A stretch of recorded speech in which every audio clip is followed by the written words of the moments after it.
महाभारत, भारत का गौरवशाली इतिहास।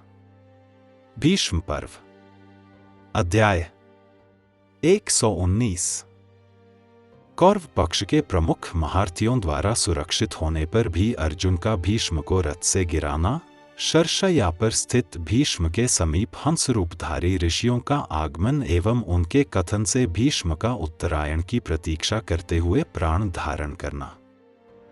संजय कहते हैं, राजन, इस प्रकार शिखंडी को आगे करके सभी पांडवों ने समरभूमि में भीष्म को सब ओर से घेर कर बींधना आरंभ किया। समस्त सृजय वीर एक साथ संगठित हो भयंकर शतघ्नी, परिघ, फरसे, मुदगर, मुसल, प्रास, गोफन, स्वर्णमय पंख वाले बाण, शक्ति, तोमर, कंपन, नाराच, वत्सदंत और भुषुंडी आदि अस्त्र शस्त्रों द्वारा रणभूमि में भीष्म को सब ओर से पीड़ा देने लगे। उस समय बहुसंख्यक योद्धाओं के द्वारा अनेक प्रकार के अस्त्रों से पीड़ित होने के कारण भीष्म का कवच छिन्न भिन्न हो गया। उनके मर्मस्थान विदीर्ण होने लगे तो भी उनके मन में व्यथा नहीं हुई। वे शत्रुओं के लिए प्रलयकाल की अग्नि के समान अद्भुत तेज से प्रज्वलित हो उठे। धनुष और बाण ही धधकती हुई आग थे। अस्त्रों का प्रसार ही वायु का सहारा था। रथों के पहियों की घरघराहट उस आग की आंच थी। बड़े बड़े अस्त्रों का प्राकट्य अंगार के समान था। विचित्र चाप ही उस आग की प्रचंड ज्वालाओं के समान था। बड़े बड़े वीर ही ईंधन के समान उसमें गिरकर भस्म हो रहे थे। पितामह भीष्म एक ही क्षण में रथ की पंक्ति तोड़कर घेरे से बाहर निकल आते और पुनः राजाओं की सेना के मध्य भाग में प्रवेश करके वहां विचरते दिखाई देते थे। प्रजानाथ। तत्पश्चात पांचाल राज द्रुपद तथा धृष्टकेतु की कुछ भी परवाह न करके वे पांडव सेना के भीतर घुस आए। फिर भयंकर शब्द करने वाले, महान वेगशाली, मर्मस्थानों और कवचों को भी विदीर्ण कर देने वाले तीखे एवं उत्तम बाणों द्वारा उन्होंने सात्यकी, भीमसेन, पांडुपुत्र अर्जुन, विराट, द्रुपद तथा उनके पुत्र धृष्टद्युम्न इन 6 महारथियों को अत्यंत घायल कर दिया। तब उन महारथी वीरों ने भीष्म के उन तीखे बाणों का निवारण करके पुनः 10-10 बाणों द्वारा भीष्म को बलपूर्वक पीड़ित किया। महारथी शिखंडी ने जिन महान बाणों का प्रयोग किया था, वे सब सुवर्णमय पंख से युक्त और शिला पर रगड़कर तेज किए गए थे, तो भी भीष्म जी के शरीर में घाव या पीड़ा नहीं उत्पन्न कर सके। तब किरीटधारी अर्जुन ने कुपित हो शिखंडी को आगे किए हुए ही भीष्म पर धावा किया और उनके धनुष को काट डाला। भीष्म के धनुष का काटा जाना कौरव महारथियों को सहन नहीं हुआ। द्रोण, कृतवर्मा, सिंधुराज, जयद्रथ, भूरिश्रवा, शल, शल्य और भगदत्त ये 7 महारथी अत्यंत क्रुद्ध हो किरीटधारी अर्जुन की ओर दौड़े तथा अपने दिव्य अस्त्र शस्त्रों का प्रदर्शन करते हुए पांडुनंदन अर्जुन को अत्यंत क्रोधपूर्वक बाणों से आच्छादित करने लगे। अर्जुन के प्रति आक्रमण करते हुए उन वीरों का सिंहनाद उसी प्रकार सुनाई पड़ा जैसे प्रलयकाल में अपनी मर्यादा छोड़कर बढ़ने वाले समुद्रों की भीषण गर्जना सुनाई पड़ती है। अर्जुन के रथ के समीप, मार डालो, ले आओ, पकड़ लो, बींध डालो, टुकड़े टुकड़े कर दो, इस प्रकार भयंकर शब्द गूंजने लगा। भरत श्रेष्ठ। उस भयानक शब्द को सुनकर पांडव महारथी अर्जुन की रक्षा के लिए दौड़े। सात्यकी, भीमसेन, द्रुपद कुमार धृष्टद्युम्न, विराट, द्रुपद, राक्षस घटोत्कच और अभिमन्यु ये 7 वीर क्रोध से मूर्छित हो तुरंत ही विचित्र धनुष धारण किए वहां दौड़े आए। भरत भूषण। उनका वह भयंकर युद्ध देवासुर संग्राम के समान रोंगटे खड़े कर देने वाला था। भीष्म जी का धनुष कट गया था। उसी अवस्था में अर्जुन से सुरक्षित शिखंडी ने 10 बाणों से उन्हें और 10 बाणों से उनके सारथी को भी घायल कर दिया। तत्पश्चात एक बाण से ध्वज को काट गिराया। तब शत्रुवीरों का संहार करने वाले गंगानंदन भीष्म ने दूसरा अत्यंत वेगशाली धनुष लेकर तीखे बाणों से अर्जुन को घायल करना आरंभ किया। यह देख अर्जुन ने उस धनुष को भी 3 पैने बाणों द्वारा काट डाला। इस प्रकार क्रोध में भरे हुए शत्रु संतापी सव्यसाची पांडुनंदन अर्जुन जो धनुष भीष्म लेते उसी को काट डालते थे। धनुष कट जाने पर क्रोधपूर्वक अपने मुंह के दोनों कोनों को चाटते हुए भीष्म ने बलपूर्वक एक शक्ति हाथ में ली जो पर्वतों को भी विदीर्ण करने वाली थी। भरत श्रेष्ठ। फिर उसे क्रोधपूर्वक उन्होंने अर्जुन के रथ की ओर चला दिया। प्रज्वलित वज्र के समान उस शक्ति को आती देख पांडवों को आनंदित करने वाले अर्जुन ने अपने हाथ में भल नामक 5 तीखे बाण लिए और कुपित हो उन 5 बाणों द्वारा भीष्म की भुजाओं से प्रेषित हुई उस शक्ति के 5 टुकड़े कर दिए। क्रोध में भरे हुए अर्जुन द्वारा काटी हुई वह शक्ति मेघों के समूह से निर्मुक्त होकर गिरी हुई बिजली के समान पृथ्वी पर गिर पड़ी। अपनी उस शक्ति को छिन्न भिन्न हुई देख भीष्म जी क्रोध में निमग्न हो गए और शत्रुंगर विजयी उन वीर शिरोमणि ने रणक्षेत्र में अपनी बुद्धि के द्वारा इस प्रकार विचार किया। यदि महाबली भगवान श्री कृष्ण उन पांडवों की रक्षा न करते तो मैं इन सबको केवल एक धनुष के ही द्वारा मार सकता था। भगवान संपूर्ण लोकों के लिए अजेय हैं, ऐसा मेरा विश्वास है। इस समय मैं 2 कारणों का आश्रय लेकर पांडवों से युद्ध नहीं करूंगा। एक तो ये पांडु की संतान होने कारण मेरे लिए अवध्य हैं और दूसरे मेरे सामने शिखंडी आ गया है जो पहले स्त्री था। पूर्व काल में जब मैंने माता सत्यवती का विवाह पिताजी के साथ कराया था उस समय मेरे पिता ने संतुष्ट होकर मुझे 2 वर दिए थे। जब तुम्हारी इच्छा होगी तभी तुम मरोगे तथा युद्ध में कोई भी तुम्हें मार न सकेगा। ऐसी दशा में मुझे स्वेच्छा से ही मृत्यु स्वीकार कर लेनी चाहिए। मैं समझता हूं कि अब उसका अवसर आ गया है। अमित तेजस्वी भीष्म के इस निश्चय को जानकर आकाश में खड़े हुए ऋषियों और वसुओं ने उनसे इस प्रकार कहा। तात, तुमने जो निश्चय किया है वह हम लोगों को भी बहुत प्रिय है। महाराज, अब तुम वही करो। युद्ध की ओर से अपनी चित्तवृत्ति हटा लो। यह बात समाप्त होते ही जल की बूंदों के साथ सुखद, शीतल, सुगंधित एवं मन के अनुकूल वायु चलने लगी। आर्य, देवताओं की दुंदुभियां जोर जोर से बज उठीं। भीष्म के ऊपर फूलों की वर्षा होने लगी। राजन, उस समय उपर्युक्त बातें कहने वाले ऋषियों का शब्द महाबाहु भीष्म तथा मुझको छोड़कर और कोई नहीं सुन सका। मुझे तो महर्षि व्यास के प्रभाव से ही वह बात सुनाई पड़ी। प्रजानाथ, संपूर्ण लोकों के प्रिय भीष्म रथ से गिरना चाहते हैं, यह जानकर उस समय संपूर्ण देवताओं को भी महान आश्चर्य हुआ। देवताओं की वह बात सुनकर महातपस्वी शांतनुनंदन भीष्म समस्त आवरणों का भेदन करने वाले तीखे बाणों द्वारा विदीर्ण होने पर भी अर्जुन को जीतने का प्रयत्न न कर सके। महाराज, उस समय शिखंडी ने कुपित होकर भरतवंशियों के पितामह भीष्म जी की छाती में 9 पैने बाण मारे। नरेश्वर, युद्ध में शिखंडी के द्वारा आहत होकर भी कुरुवंशियों के पितामह भीष्म उसी प्रकार कंपित नहीं हुए जैसे भूकंप होने पर भी पर्वत नहीं हिलता। तदंतर अर्जुन ने हंसकर गांडीव धनुष की टंकार करते हुए गंगानंदन भीष्म को 25 बाण मारे। तत्पश्चात पुनः उन्होंने अत्यंत कुपित हो शीघ्रता पूर्वक 100 बाणों द्वारा भीष्म के संपूर्ण अंगों और सभी मर्मस्थानों में आघात किया। इसी प्रकार दूसरे लोगों ने भी सहस्रों बाणों द्वारा भीष्म जी को घायल किया। तब महारथी भीष्म ने भी तुरंत ही अपने बाणों द्वारा उन सबको बींध डाला। सत्य पराक्रमी भीष्म युद्ध स्थल में अन्य सब राजाओं द्वारा छोड़े हुए बाणों का झुकी हुई गांठ वाले अपने बाणों द्वारा तुरंत ही निवारण कर देते थे।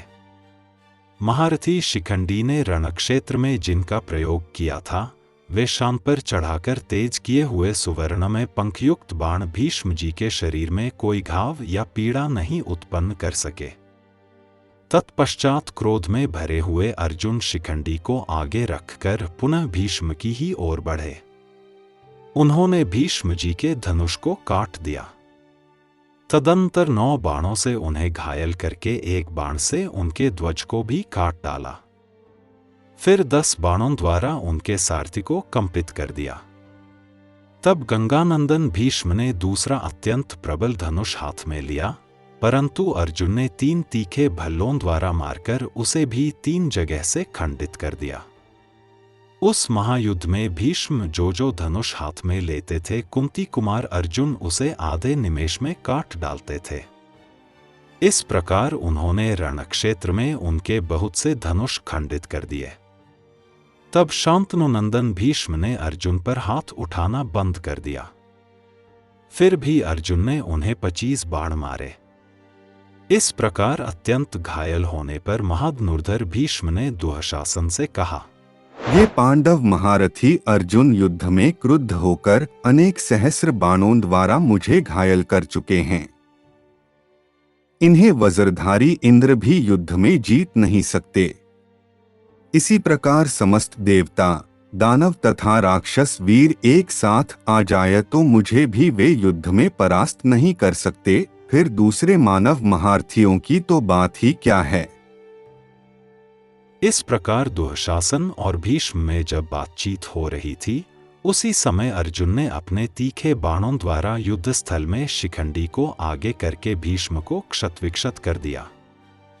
तब वे पुनः दुःशासन से मुस्कुराते हुए से बोले, गांडीवधारी अर्जुन ने युद्धस्थल में ऐसे बाण छोड़े हैं जिनका स्पर्श वज्र और विद्युत के समान असह्य है। उनके तीखे बाणों से मैं अत्यंत घायल हो गया हूं।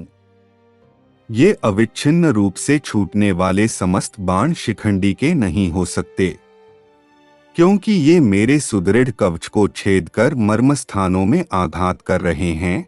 ये बाण मेरे शरीर पर मुसल के समान चोट करते हैं। इनका स्पर्श वज्र और यमदंड के समान असह्य है। इनका वेग वज्र के समान होने के कारण निवारण करना कठिन है। ये शिखंडी के बाण कदापि नहीं। ये मेरे प्राणों में व्यथा उत्पन्न कर देते हैं। अहितकारी यमदूतों के समान मेरे प्राणों का विनाश सा कर रहे हैं। ये शिखंडी के बाण कदापि नहीं हो सकते। इनका स्पर्श गदा और परिघ की चोट के समान प्रतीत होता है। ये क्रोध में भरे हुए प्रचंड विष वाले सर्पों के समान इसे लेते हैं। ये शिखंडी के बाण नहीं हैं। ये बाण मेरे मर्मस्थानों में प्रवेश कर रहे हैं, आठ शिखंडी के नहीं हैं। ये अर्जुन के बाण हैं। ये शिखंडी के बाण नहीं हैं। जैसे केंकड़ी के बच्चे अपनी माता का उदर विदीर्ण करके बाहर निकलते हैं, उसी प्रकार ये बाण मेरे संपूर्ण अंगों को छेदे डालते हैं। गांडीवधारी वीर कपिध्वज अर्जुन को छोड़कर अन्य सभी नरेश अपने प्रहारों द्वारा मुझे इतनी पीड़ा नहीं दे सकते। भारत। ऐसा कहते हुए शांतनुनंदन भीष्म ने पांडवों की ओर इस प्रकार देखा मानो उन्हें भस्म कर डालेंगे। फिर उन्होंने अर्जुन पर एक शक्ति चलाई, परंतु अर्जुन ने 3 बाणों द्वारा उनकी उस शक्ति को 3 जगह से काट गिराया। भरत नंदन। समस्त कौरव वीरों के देखते देखते गंगानंदन भीष्म ने मृत्यु अथवा विजय इन 2 में से किसी एक का वरण करने के लिए अपने हाथ में सुवर्ण भूषित ढाल और तलवार ले ली, परंतु वे अभी अपने रथ से उतर भी नहीं पाए थे कि अर्जुन ने अपने बाणों द्वारा उनकी ढाल के 100 टुकड़े कर दिए। वह एक अद्भुत सी बात हुई। इसी समय राजा युधिष्ठिर ने अपने सैनिकों को आज्ञा दी, वीरों, गंगानंदन भीष्म पर आक्रमण करो। उनकी ओर से तुम्हारे मन में तनिक भी भय नहीं होना चाहिए। तदंतर वे पांडव सैनिक सब ओर से तोमर, प्रास, बाण समुदाय, पट्टिश, खड्ग, तीखे नाराज, वत्सदंत तथा भल्लों का प्रहार करते हुए एकमात्र भीष्म की ओर दौड़े। तदनंतर पांडवों की सेना में घोर सिंहनाद हुआ। इसी प्रकार भीष्म की विजय चाहने वाले आपके पुत्र भी उस समय गर्जना करने लगे। आपके सैनिक एकमात्र भीष्म की रक्षा और सिंहनाद करने लगे। वहां आपके योद्धाओं का शत्रुओं के साथ भयंकर युद्ध हुआ। राजेंद्र, 10वें दिन भीष्म और अर्जुन के संघर्ष में 2 घड़ी तक ऐसा दृश्य दिखाई दिया मानो समुद्र में गंगा जी के गिरते समय उनके जल में भारी भंवर उठ रही हो। उस समय एक दूसरे को मारने वाले युद्धप्रायण सैनिकों के रक्त से रंजित हो वहां की सारी पृथ्वी भयानक हो गई थी। वहां ऊंची और नीची भूमि का भी कुछ ज्ञान नहीं हो पाता था। 10वें दिन के उस युद्ध में अपने मर्मस्थानों के विदीर्ण होते रहने पर भी भीष्म जी 10,000 योद्धाओं को मारकर वहां खड़े हुए थे। उस समय सेना के अग्रभाग में खड़े हुए धनुर्धर अर्जुन ने कौरव सेना के भीतर प्रवेश करके आपके सैनिकों को खदेड़ना आरंभ किया। पांडवों तथा अन्य राजाओं ने वज्र के समान बाणों द्वारा आपकी सेनाओं को बलपूर्वक पीड़ित किया। वहां हमने पांडवों का यह अद्भुत पराक्रम देखा कि उन्होंने अपने बाणों की वर्षा से भीष्म का अनुगमन करने वाले समस्त योद्धाओं को मार भगाया। राजन, उस समय श्वेतवाहन कुंती पुत्र धनंजय से डरकर उनके तीखे अस्त्र शस्त्रों से पीड़ित हो हम सभी लोग रणभूमि से भागने लगे थे। सौवीर, कितव, प्राच्य, प्रतीच्य, उदीच्य, मालव, अभिषा, शूरसेन, शिबी, वसाती, शाल्वाश्रय, त्रिगर्त, अम्बष्ट और केकय, इन सभी देशों के ये सारे महामंसवी वीर बाणों से घायल और घावों से पीड़ित होने पर भी अर्जुन के साथ युद्ध करने वाले भीष्म को संग्राम भूमि में छोड़ न सके। तदनंतर एकमात्र भीष्म को पांडव पक्षीय बहुत से योद्धाओं ने चारों ओर से घेर लिया और समस्त कौरवों को सब ओर खदेड़ कर उनके ऊपर बाणों की वर्षा आरंभ कर दी। राजन, उस समय भीष्म के रथ के समीप मार गिराओ, पकड़ लो, युद्ध करो, टुकड़े टुकड़े कर डालो इत्यादि भयंकर शब्द गूंज रहे थे। महाराज, समर में भीष्म सैकड़ों और हजारों वीरों का वध करके स्वयं इस स्थिति में पहुंच गए थे कि उनके शरीर में 2 अंगुल भी ऐसा स्थान नहीं रह गया था जो बाणों से विद्ध न हुआ हो।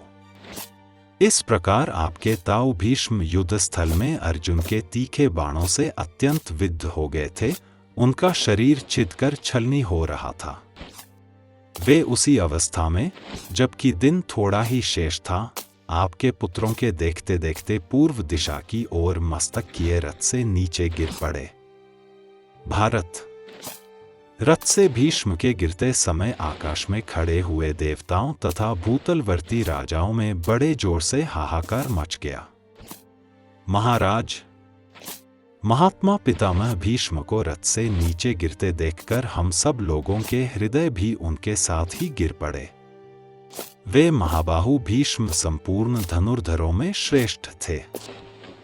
वे कटी हुई इंद्र की ध्वजा के समान पृथ्वी को शब्दायमान करते हुए गिर पड़े। उनके सारे अंगों में सब ओर बाण बिंधे हुए थे, इसलिए गिरने पर भी उनका धरती से स्पर्श नहीं हुआ। रथ से गिरकर बाणशैया पर सोए हुए पुरुष प्रवर महात्नुर्धर भीष्म के भीतर दिव्य भाव का आवेश हुआ। आकाश से मेघ वर्षा करने लगा, धरती कांपने लगी। गिरते गिरते उन्होंने देखा, अभी सूर्य दक्षिणायन में है, यह मृत्यु के लिए उत्तम समय नहीं है। भारत, समय का विचार करके वीरवर भीष्म ने अपने होशवाश को ठीक रखा। उस समय आकाश में सब ओर से दिव्यवाणी सुनाई दी। महात्मा गंगानंदन भीष्म संपूर्ण शस्त्रधारियों में श्रेष्ठ, मनुष्यों में सिंह के समान पराक्रमी तथा काल पर भी प्रभुत्व रखने वाले थे। इन्होंने दक्षिणायन में मृत्यु क्यों स्वीकार की? उनकी वह बात सुनकर गंगानंदन भीष्म ने कहा, मैं अभी जीवित हूँ। कुरुकुल के वृद्ध पितामह भीष्म पृथ्वी पर गिरकर भी उत्तरायण की प्रतीक्षा करते हुए अपने प्राणों को रोके हुए हैं। उनके इस अभिप्राय को जानकर हिमालयनंदिनी गंगा देवी ने महर्षियों को हंसरूप से वहां भेजा।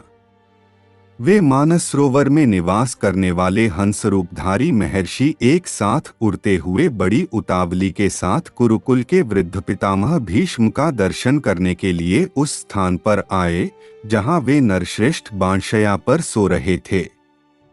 उन हंसरूपधारी ऋषियों ने वहां पहुंचकर कुरुकुल धुरंधर वीर भीष्म को बाणशया पर सोए हुए देखा। उन भरत श्रेष्ठ महात्मा गंगानंदन भीष्म का दर्शन करके ऋषियों ने उनकी प्रदक्षिणा की।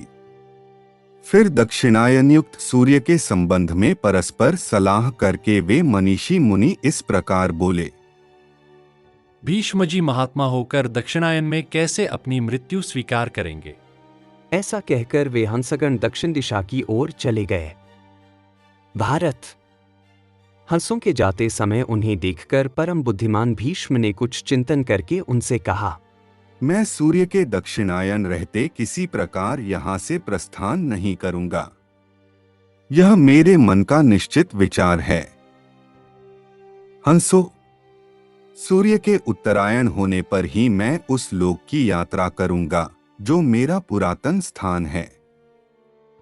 यह मैं आप लोगों से सच्ची बात कह रहा हूं। मैं उत्तरायण की प्रतीक्षा में अपने प्राणों को धारण किए रहूंगा, क्योंकि मैं जब इच्छा करूं तभी अपने प्राणों को छोड़े, यह शक्ति मुझे प्राप्त है। आठ उत्तरायण में मृत्यु प्राप्त करने की इच्छा से मैं अपने प्राणों को धारण करूंगा। मेरे महात्मा पिता ने मुझे जो वर दिया था कि तुम्हें अपनी इच्छा होने पर ही मृत्यु प्राप्त होगी, उनका वह वरदान सफल हो।